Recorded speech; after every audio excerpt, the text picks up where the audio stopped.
Imagine how good it would feel to be able to speak to someone and make them actually feel good about the conversation, to make them feel better after speaking to you. I think that is powerful. And if you want to be successful in life, you should be able to do that. And if you learn the principles from this legendary book called How to Win Friends and Influence People, you can make it happen. So I promise you that if you have the discipline to watch this entire video series from start to finish, you will be able to do just that. That is my promise for you today, and Knights don't break promises. This series will be split into 6 parts. Currently, you are watching part 2, so if you haven't seen part 1 yet, click on the card in the top right corner, go check it out, and then come back to this one. But this is only part 2, which means there are 4 more coming. And if you don't want to miss them, make sure you click on the subscribe button and hit the bell so that YouTube sends them to you as soon as they are done. This book was written in 1937, and the reason this book is so relevant even to this day is because Dale Carnegie constantly worked on revising it. He revised it until the day of his death, which was in 1955, and many people after him revised it as well. So this book has literally lifetimes worth of knowledge. Carnegie also highlights 8 things this book is going to help you with. 1. Get out of a mental rut.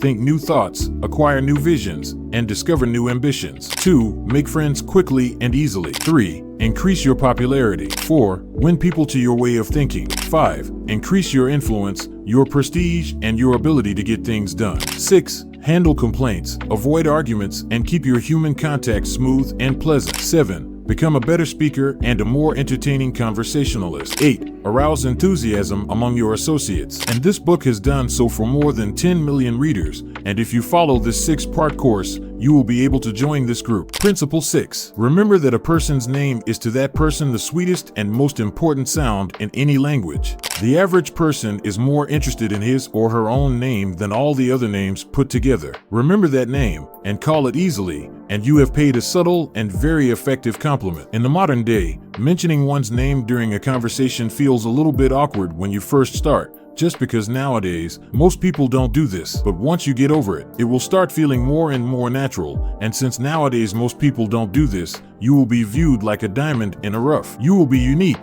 but in a good way. If you implement this principle, you will be able to create more of a connection with the people around you. And now you may be thinking, okay, that sounds nice, but how do I actually remember names more effectively? And the truth is, there is no actual secret to it. The reason most people don't remember names is simply because they just don't put in the effort to learn them. So every time you meet a new person, consciously focus on remembering their name. Principle 7. Be a good listener. Encourage others to talk about themselves. If you want to be a good conversationalist, be a good listener. To be interesting, be interested. If you simply ask interesting questions that encourage the other person to speak, you will be better at holding a conversation than 99% of the world. The more you let the other person speak, the more enjoyable the conversation will be. The best conversationalists in the world speak only about 10% of the time. So start asking interesting questions and let the other person speak. Principle 8. Talk in terms of the other person's interests. The royal road to a person's heart is to talk about the things he or she treasures most. Carnegie talks about how guests in Theodore Roosevelt's house always left impressed with how much he knows about their topic of interest. And Roosevelt revealed his secret to being able to do this. The night before his guests arrived, he would always stay up late learning about their topic of interest. Podcasters do this very well.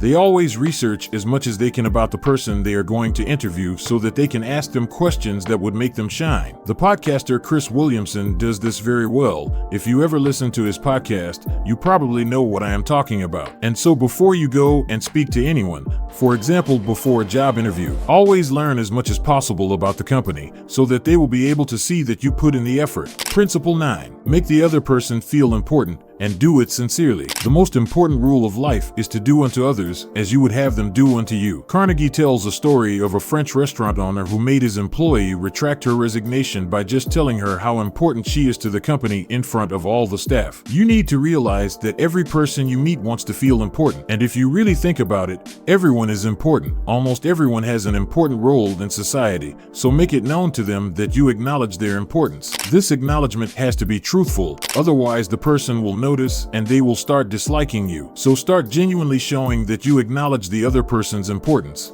Principle 10. The only way to get the best of an argument is to avoid it. A man convinced against his will is off the same opinion still. In this principle, Carnegie talks about how you can never truly win an argument. You might be able to defeat all of the other person's arguments, but that will only make him feel inferior and make him despise you. You've hurt his pride, and he is now even more convinced that he is right. Arguing is addicting, and that's why most people still do it. But when you think about it, it won't even get you what you wanted in the first place. The whole reason you started the argument was because you wanted to change the other person's mind. And arguing never does that. The more you argue, the more the other person argues against it, and the more he argues against it, the more he solidifies his current belief. 9 times out of 10 after the argument, both people walk away thinking they are absolutely right. So remember that you can never truly win an argument, and there are other ways you can win people to your way of thinking, and there are other ways to win people over to your way of thinking. Alright bro, that's it for today. Make sure you stay tuned for the next 4 parts of this series. If they are already out, you will probably be able to see them somewhere on the screen, so go check them out. Go click on the subscribe button, share this video with a friend who needs to improve his social skills. Join the Wisdom Clan with the first link in the description.